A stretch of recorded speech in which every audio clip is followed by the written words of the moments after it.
శరీర దారుఢ్యతకు సాంప్రదాయక ఆటలు ఎంతో ఉపకరించేవి.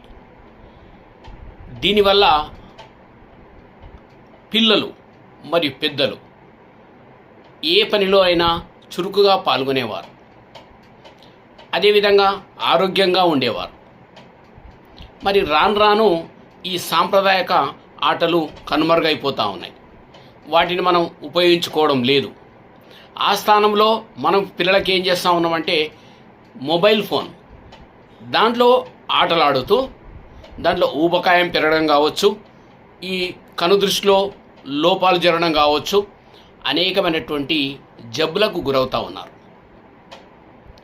రేడియేషన్ కూడా కావచ్చు. అయితే మరి ఈ సాంప్రదాయక ఆటలను ఒక్కసారి మనం 50-60 సంవత్సరాల వెనక్కి వెళ్ళి మనం చూసినట్లయితే ఆ ఆటలు ఎలాంటి ఆటలు అంటే అది కచ్చకాయలు కావచ్చు, తొక్కుడు బిళ్ళ కావచ్చు, కుంటుడాట కావచ్చు, తాడాట కావచ్చు, అదేవిధంగా సైకిల్ అది టైర్ ఏదైతే ఉందో దాన్ని తోసుకుంటూ వెళ్ళడం కావచ్చు, గోళీలాట కావచ్చు, బారకట్ట కావచ్చు, మరి చదరంగం కావచ్చు. ఇలాంటి ఆటలన్నీ కూడా ఆడడం వల్ల వాళ్ళ చురుకుదనం పెరుగుతూ ఉంది. వాళ్ళు యాక్టివ్గా ఈ దేంట్లో అయినా పార్టిసిపేట్ అయ్యే అవకాశం ఉండేది.